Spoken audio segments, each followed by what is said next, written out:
مبارکه لباس په معنا د ملبوس چې کوم شی اغوستلی کیږي نو په دې کتاب کې به امام بخاری رحمت الله علیه د کپړو په حواله د رنگونو په حواله د اعتدال په حواله دا تذکره کوي د فضول خرچۍ نه د بچ کېدو ترغیب د تکبر د فخر او غرور نه د بچ کېدو ترغیب به ورکوي باب قول الله قل من حرم زینة الله التي اخرج لعباده ورته ووایه چا حرام کړی دی الله زینت معنا د زینت کپړې کومې چې الله پیدا کړي د خپلو بندګانو دپاره وقال النبي صلى الله عليه وسلم كلوا واشربوا والبسوا وتصدقوا بغير اسراف ولا مخيلة دوه ټکو ته ګوره حضور وی خورئ حلال او طیبات سکی مشروبات حلال او طیب والبسوا اغوندئ د حلالو پیسو کپړی وتصدقوا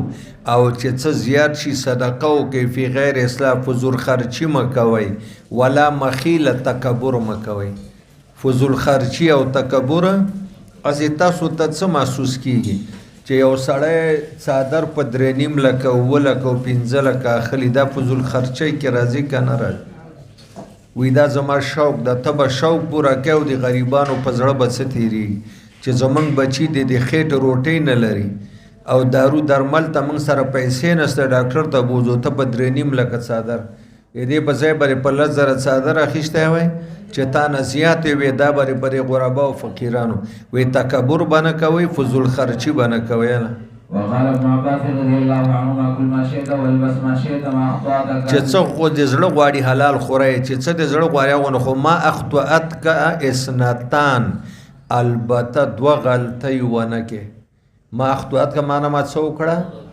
دوه غلطۍ ونه کې صرف یو درنه فضول خرچي ونه شي دا غلطي ونه کې دویم مخیله تکبر یو سړی چې وایي هلکه دا څادر څه معمولي پیسو نه 3.5 لکه روپۍ شوی او دا کپړې ما په 80,000 روپۍ جوړه اخیستې دا تکبر شو کنه فخر شوله وبه قال حدثنا الى اخر ابن عمر رضي الله عنهما ان رسول الله صلى الله عليه وسلم قال لا ينظر الله الى من جر صبه خيلا چې د تکبر د وجه نه پرتوک کوس کړی د کعبینو نه خدای په نظر د رحمت ورته نه ګوري نه باب من جر اداره من غیر خيلا یو سړی په لار روان د بې اختیاره سوچ فکر نه او پنسي خوښ شوی د کعبینو نه لاندې خو د اراده تکبر او فخر او غرور نه د لکه ابوبکر د یو پنسه به خویده هغه ګناه نه ده وبه قال حدثنا الى اخي عن سالم عن ابيه رضي الله عنه عن النبي صلى الله عليه وسلم قال من جر صبه خيلا لم ينظر الله اليه يوم القيامه فقال ابو بكر الصديق يا رسول الله ان احد شقي زما د پرتوک دا یو پنسه بغیر زما د علم او پوه هغه نه خو همداسې ښکته خویږي الا انا تعاهد ذلك منه مگر که زه بار بار راوچته کم فقال النبي لست ممن يصنع خيلا ته په هغه کسانو کې نه یې چې هغه پنسې د کعبینو نه زوړندوي د تکبر د وجه نه معلومه شوه چې مطلق جر صوب حرام نه ده بلکې جر صوب چې بطور فخر وي حرام ده ارسال د ښځو دپاره جایز ده بلکې واجب د حضور ښځو ته ویلي چې تاسو به کعبین په پنسو کې پټ کوئ هغې به پنسې پوندو لاندې راولي ستر ده که نه وبه قال حدثني الى عن ابي بكر رضي الله عنه قال خسفت الشمس ونحن عند النبي صلى الله عليه وسلم فقام يجر صوبه مستعجلا حتى اتى المسجد وساب الناس وصلى ركعتين فجلي عنها ثم اقبل علينا وقال ان الشمس والقمر ايتان من ايات الله فاذا رايتم منها شيء فصلوا وادعوا الله چې کله تاسو کسوف یا خسوف ولیدل لمونځ وکئ دعا وکئ چې الله تعالی نورم روښانه کړي او سپوږمۍ هم روښانه کړي اوږد لمونځ یې وکړه ښه د نور تورېدلو کې تر څو چې سپینېږي لمونځ به کوې باب التشمر في الثياب پنسې اوچتول تشمر پنسې سیاب پرتوک د پرتوک پنسې اوچتول یا تشمر بډ وهل فی سیاب د لنګ چا د پرتوک په ځای لنګ اچوي وبه قال حدثنا الى اخيه قال حدثنا عون بن ابي جحيفه عن ابي جحيفه رضي الله عنه قال فرأيت بلالا جاء بعنزة فركضها ثم اقام الصلاه فرأيت رسول الله صلى الله عليه وسلم خرج في حلة مشمرا فصلي مشمرا پنسې بډ وهلې وی لنګ تر نیمې پونډۍ پورې او د دې عنازه ستره و دې ته مونځ کو او دواب څاروي و انسانان د دې سترې نه اخوا تېرېدل را تېرېدل فأما أسفل من الكعبين ففي النار. ما اسفل من الازار من الكعبین ففي النار، کم پرتوک پینسې چې د ګټکۍ نه لاندې ځوړندي د تکبر د وجې نه سړی نه اوچتوي، ففي النار فصاحبه في النار، د دې پینسو صاحب او خاون به په جهنم کې. وبه قال حدثني الى اخر عن ابي هريره رضي الله عنه عن النبي صلى الله عليه وسلم قال ما اسفل من الكعبين من ذلك في النار فمن جلسه من خيلا. چې پینسې ښکته او ځوړندۍ د تکبر او د غرور د وجې نه دا حرام دی. وبه قال حدثنا الى اخره عن ابي هريره رضي الله عنه ان رسول الله صلى الله عليه وسلم قال لا ينظر الله يوم القيامه الى من جر ازاره بطرا. وبه قال حدثنا الى اخره قال سمعت ابا هريره طغیان او تکبر یو معنا ده. قال النبي صلى الله عليه وسلم او قال ابو القاسم صلى الله عليه وسلم بينما رجل يمشي في حله تعجبه. یو سړی روانو په حله کې، حله لکه دی وخت سوټ وای وی لکه یو سوټ راک کمیس او پرتوګ یا لنګ او صادر دی ته حله وای. تعجبه نفسه، ځان ته لاندې باندې قتل او خپل ځان په عجب او تعجب کې اچولیو، یعنی تکبر کو. مرجل جمته او ګمنس کړي و خپل جمعه ویختان وفرا جمعه لما، نو جمعه کم یو ته وایي چې وګونه لاندې کنه، نو دای ګمنس کړي.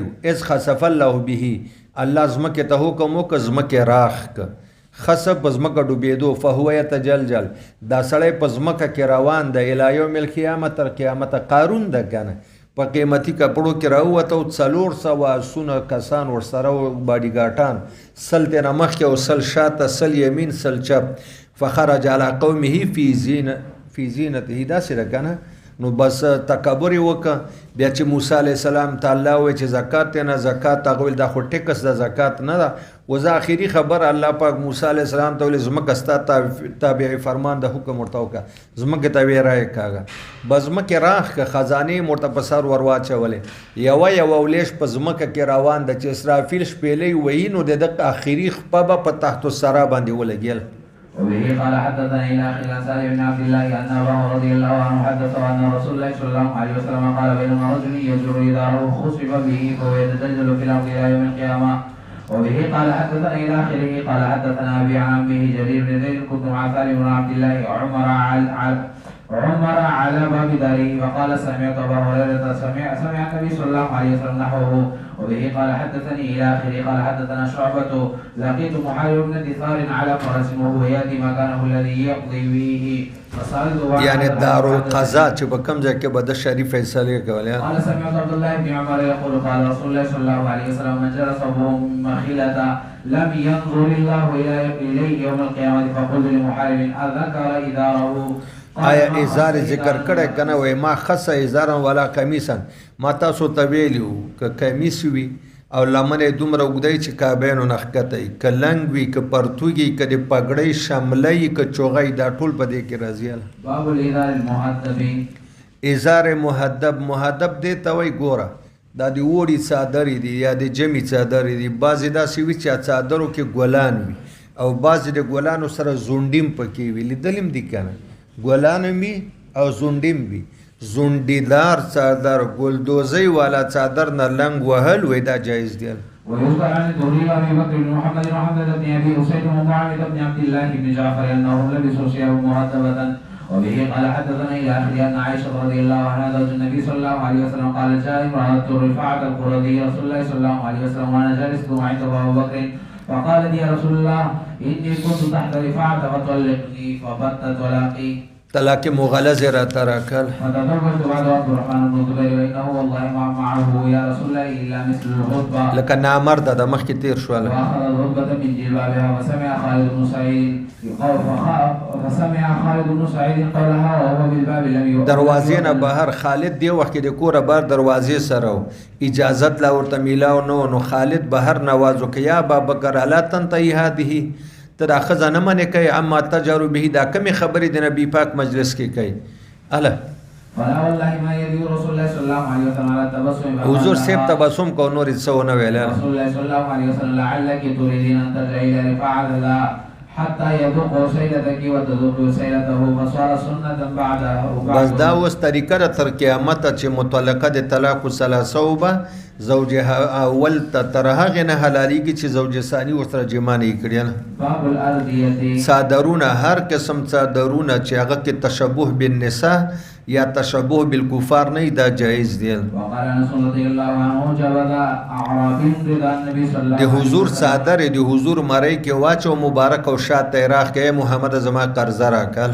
وبه قال حدثنا الى اخره قال اخبرني علي بن حسين ان حسين بن علي رضي الله عنه اخبره ان علي رضي الله عنه قال بدأ النبي صلى الله عليه وسلم بردائه فرضا به ثم انطلق يمشي واتبعته انا وزيد بن حارثه حتى جاء البيت الذي فيه حمزه فاستاذن بها فاذن له. باب لبس القميص.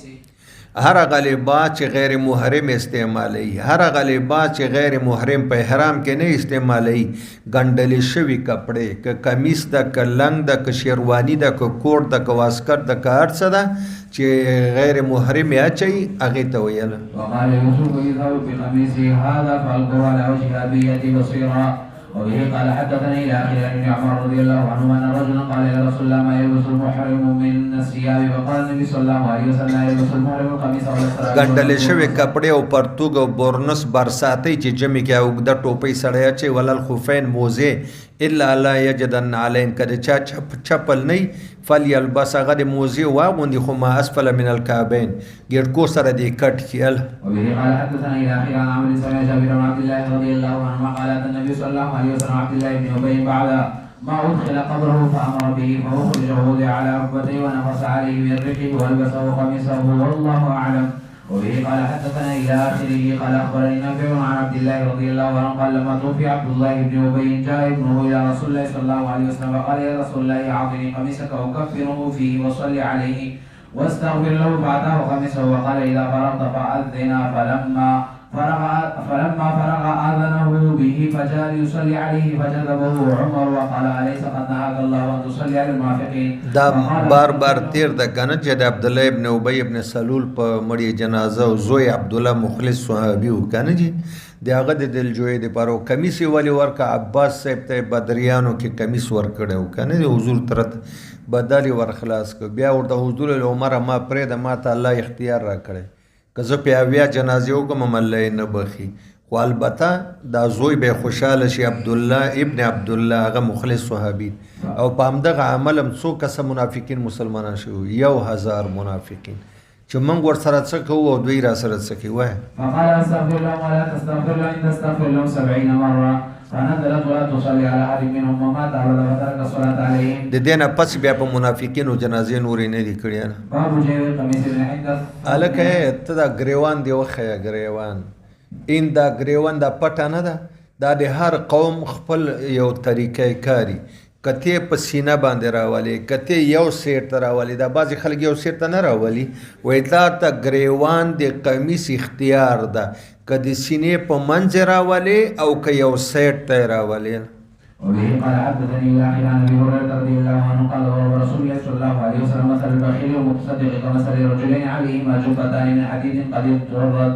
لکه ګور هغه د زغرو دوه کمیسه چولي او هغه زغرو کمیس کې سړی داسې انختی نو متصدق چې کله زړه کې باعث پیدا شي د صدقې او جیب تلاس وړاندې کوي کمیس کولاویږي چې بیا صدقه کوي بیا تر دې چې کمیس لاندې د خپو په دې منځ کې وغورځي معنا دی هغه شرح صدر صدقو ته. او بخیل چې کله اراده وکړي نو سبب باعثه داعیه نه پیدا کیږي چې لاس وروړي هغه کمیس تنګیږي تر دې پورې چې لاسونه داسې انختی او جیب ته نځي معنا بخیل ته صدقه کول ګراني او سخي سړي ته صدقه کول.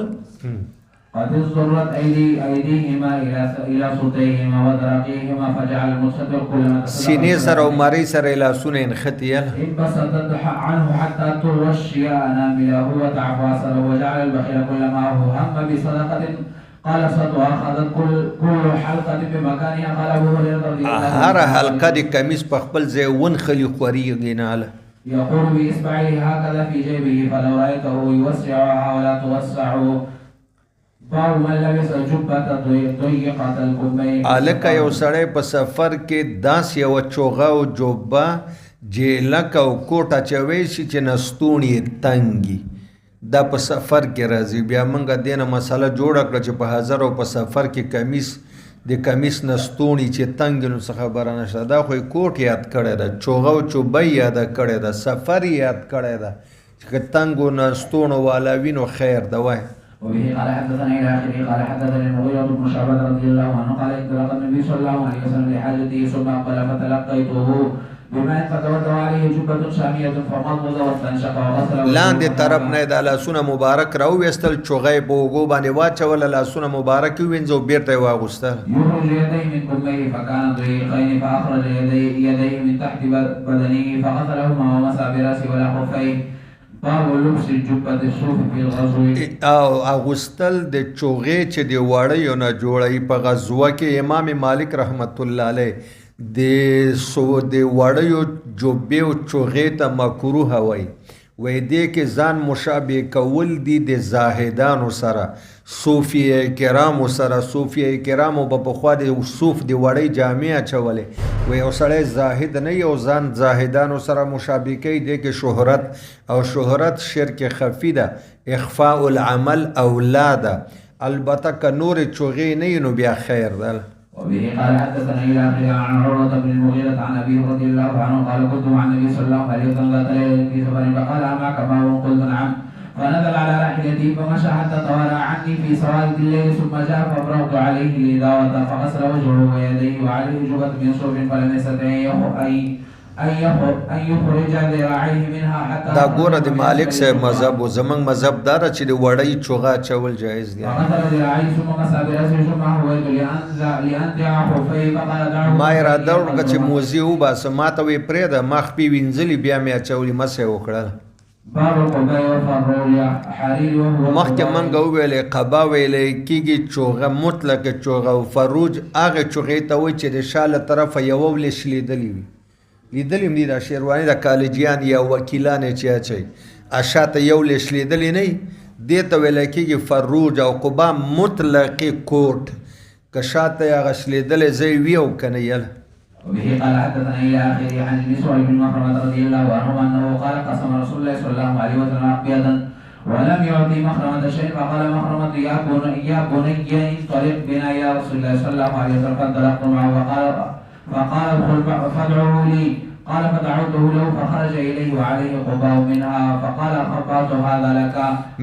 مخرمه ما تا ته دا پټه ساتلې واله. فقال رضي مخرمة قربان مخرمه خو ډېر خوشاله کاله.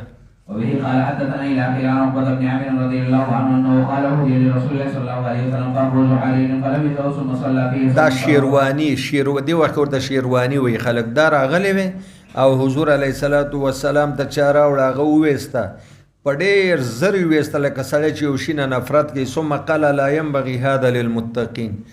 هغه شیروانی کې ورېخم ډېر استعمال شوی. وی دا د متقی او بټنې د سونې وی دا د متقیانو دپاره مناسبه نه ده. حضور خو امام المتقین ده که نه. برانس اوږده ټوپۍ په صدر اسلام کې به دا زنانو په سر کولې. اوس هم په کوهستان او په غرني علاقو کې چې واورې کېږي او زنانه کور کار ډېر کوي، هغوی دا په سرې برساتۍ ورته وایي، په سر یې را واچوي صرف دا سترګې ښکاري عین تر دې نیمې سینې پورې ټوپۍ را رسي. موږ ورته برساتۍ وایو. پخوا به ښځو اچوله اوس یې سړي اچوي. وایي وقال لي مسدد حدثنا معتمر قال سمعت ابي قال رايت على انس برصا اسفل من خز. وبه قال حدثنا الى من خزن هغه کپړه چې د اون او ریخم نه مشترکه جوړه شوې. عن عبد الله بن عمر رضي الله عنهما ان رجلا قال يا رسول الله ما يلبس المحرم من الثياب؟ قال رسول الله صلى الله عليه وسلم لا تلبس القميص ولا العمائم ولا السراويلات ولا البرانس ولا الخفاف الا احد لا يجدون عليه فليلبس خفين وليقطعهما اسفل من الكعبين ولا تلبسوا من الثياب شيء مسه زعفران ولا الورس. چې زعفران رنگ او ګلې ورس یو خو زعفراني زعفران چې دی تیز رنگ د زیړ او ورس هغه مدم زیړ رنگ دا بنا چې یله. باب السراویل پرتوګ استعمال څنګه ده؟ نو ګوره محرم خو یې نشي اچولی، ګنډلی شوی شی ده که نه. خو که اوس یو سړي سره لنګ نشته نو هغه به څه کوي؟ یو پرتوګ د پرتوګ دی وشلی. دا درزونه نه دي، درزونه دا ټول بډې پورې دا ټوله بخۍ به ترې لرې کړي بیا به هغې نه لنګ جوړ کړي. ګنډلې شوې کپړه خو محرم ته بنده ده که نه. وبه قال حدثنا الى اخره عن ابن عباس رضي الله عنهما عن النبي صلى الله عليه وسلم قال من لم يجد ازارا فليلبس سراويلا ومن لم يجد نعلا فليلبس خفين وبه قال حدثنا عبد الله رضي الله عنه قال قام رجل فقال يا رسول الله ما تأمرنا أن نلبس إذا أحرمنا؟ قال لا تلبس القميص ولا السراويل ولا العمائم ولا البرانس ولا الخفاف إلا أن يكون رجل ليس له نعلان فليلبس خفين أسفل من الكعبين ولا تلبس شيء من الثياب مسه زعفران ولا ورس. باب العمائم. پګړۍ وهل په حالت احرام کې پګړۍ خو نشي وهلی، ولې د نارینه او احرام په سر کې د سر بلوط ساتي که نیمه ورځ دې پټ که دم در باندې واجبېږي. وبه قال حدثنا إلى آخره قال أخبرني سالم عن أبيه رضي الله عنه عن النبي صلى الله عليه وسلم قال لا يلبس المحرم القميص ولا العمامة ولا السراويل ولا البرنس ولا ثوب مسه زعفران ولا ورس ولا الخفين إلا ولم يجد عليه فإن لم يجدهما فليقطعهما أسفل من الكعبين. باب التقنع. تقنع ویلی کېږي اصل کې سر تړونی. تاسو پوهېږئ سر تړونی باندې دا کورو کې زنانه چې کله سر یې خوږېږي یو کپړی داسې درې ګوتې پلنه او نیم ګز اوږده نو هغه سر نه تاوه کې شا طرف ته یې وتړي، لکه دې وخت کې د احتجاجونو والا چې کپړې تړي هغې ته ښځې سر تړونی وایي، هغې ته هم تقنع وایي. او تقنع دې ته هم وایي چې یو سړي ډېر ویښتان یې لکه انس یا جمیل یا دا تاسو نور ملګري دا ورسره پیر صاحب نو دی د شپې دا ویښتان غوړ کړي، بیا دا ویښتان په یو کپړه باندې وتړي چې دا خواره واره نه د شپې او بالغ غوړ نشي، هغه ته هم تقنع ویلی کېږي. وړوکی رومال چې سر نه تاویږي. وقال ابن عباس رضي الله عنهما خرج النبي صلى الله عليه وسلم عليه ساوة تسمع وقال انس رضي الله عنه یوه کپړه وه چې ډېره زیاته غوړه وه عصب النبي دې باندې به حضور سر مبارک تړه د شپې حضور به تیل ډېر لګول على رأسه حاشية برد. وبه قال حدثني إلى آخره عن أم عائشة رضي الله عنها قالت هاجر إلى الحبشة من المسلمين وتجهز أبو بكر مهاجرا فقال النبي صلى الله عليه وسلم على رسلك لږ په مزه زما اراده ده، یعنی کله چې مهاجر حبشې ته لاړه د مکې نه ابوبکر ډېر تنګ و د کفارو نه وی قربان زه به هم لاړ شم. حضور ورته وایي علی رسلک لږ حوصله وکړه فإني أرجو أن يؤذن لي، ما الله ته درخواست لیږلی ده امید مې شته چې ما ته اجازه د هجرت میلاو شي بیا به یو ځای لاړ شول. بأبي أنت قال نعم فعبث أبو بكر نفسه وعلى النبي صلى الله عليه وسلم بصحبته وعلى راحلتين كانتا عنده ورق السمر 4 أشهر. څلور میاشتې دا ساتلې وې چې ښې څوربې شو بیا موږ به په دې هجرت کول. قال عروة قالت عائشة وبيننا نحن يوما جلوس في بيتنا في نحر الظهيرة قال قائل إن أبي بكر هذا رسول الله صلى الله عليه وسلم مقبلا متقنعا في ساعة لم يكن يأتنا فيها. کنه دا څادر مبارک دا یو شیټ داسې په سر به مبارک را اچولی و او داسې د مخ مبارک هم نیم پټ کړی و په یوازې ځان را روانو په غرمه کې. قال ابو بکر فدن له ابي وامي والله ان جاء به في هذه الساعه لامر فجاء النبي صلى الله عليه وسلم. معلومیږي چې څه لویه خبره ده ځکه په دې ټایم کې راغی. فاستاذن فاذن له فدخل وقال حين دخل ابي بکر اخرج من عندك قال که څوک یعنی که څوک میلمانه وي هغه د کوره وباسه پټه د راز خبره ده.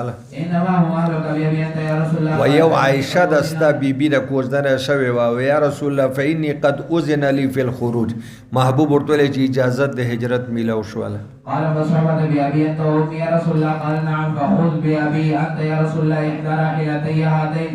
قال النبي صلى الله عليه وسلم بثمن قالت وجهها په پیسو باندې اخلم هغه ولې ما خو جي همداسې تاسو دپاره وینا هجرت عبادت ده او زه عبادت په خپلو پیسو کوم. وصنعنا لهم سفرة في جراب فقطعت سفره خو پېژنې که نه توشادان قطعة من نطاقها فأوقت به ذات النطاقین کیسه خو مې درته کړې وه که نه.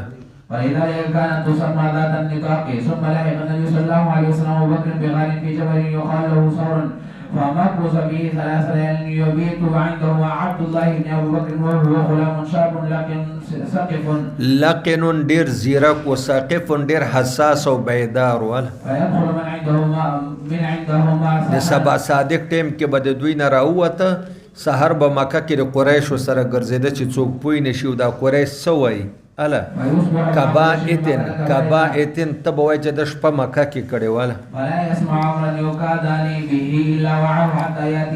او ده به نه اورېدله یوه خبره په مکه کې د عبدالله د مکې د قریشو د خولې نه چې د حضور او د ابوبکر په خلاف تدبیر جوړو الا وعام مګر هغه به یې یاده کړه او بیا به یې دی دواړو ته وویل ويرعى عليهما عامر بن فهيرة مولى أبي بكر منحة من غنم فيريح عليهما حين تذهب الطاعة من العشاء فيبيتان في رسلها حتى ينعق بها عامر بن فهيرة بغلس.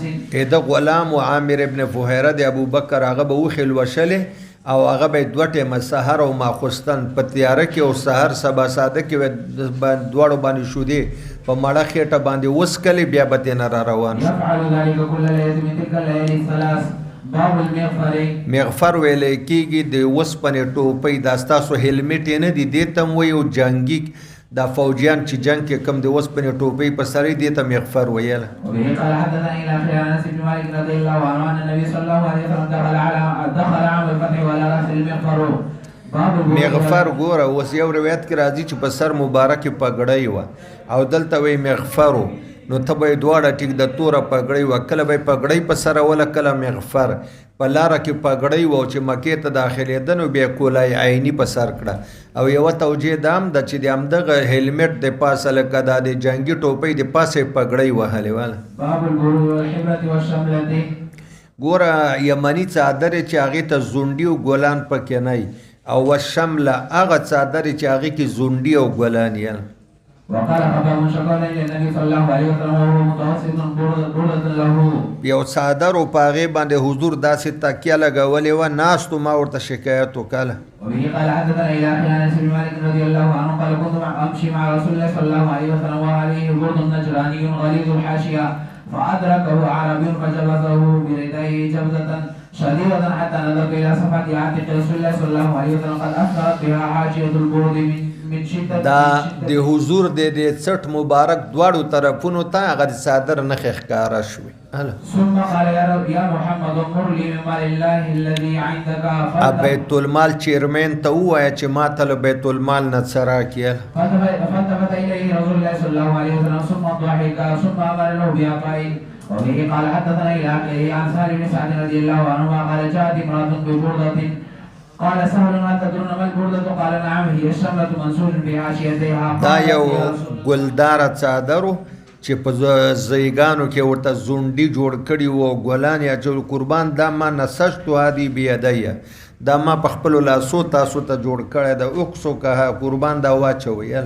فأخذها رسول الله صلى الله عليه وسلم محتاجا إليها فخرج إلينا وإنها لإذاره فجثها رجل من القوم فقال يا رسول الله اقصنيها قال نعم فجلس ما شاء الله في المجلس ثم رجع فطواها ثم أرسل بها إليه. هغه څادر یې تاو کړی و عبدالرحمن بن عوف ته یې ورکړله. فقال له القوم ما أحسنت فألدها إياه. وایي دا دې ښه کار نه ونه کړه چې تا حضور نه همدا اوس ورته زنانه تحفه کې راوړو تا ترې وغوښتله. وقد عرفت أنه لا يرد سائلا فقال رجل والله ما سألتها إلا لتكون كفني يوم أموت. مګر دې لپاره چې دا زما کفن شي د وفات په ورځ. وبه قال حدثنا الى اخره ان ابا هريره رضي الله عنه قال سمعت رسول الله صلى الله عليه وسلم يقول يدخل الجنه من امتي زمره هي 70,000 تضيء وجوههم. او بیا زره کسانو یو دسته به جنت ته ځي مخونه به د سپوږمۍ غوندې چمک کوي. وکاشه بن محسن وی يرفع نمره عليه قال ادعو الله لي يا رسول الله. نو یو برک څادر یې و هغې سره داسې ودرېده وایي صاحب دعا وکړه چې ما الله په دې کې راولي وایي اللهم اجعله منهم خدای عکاشم په 70,000 کسانو کې راولي. ثم قام رجل من الأنصار فقال يا رسول الله ادعو الله أن يجعلني منهم فقال النبي صلى الله عليه وسلم سبقك عكاشته.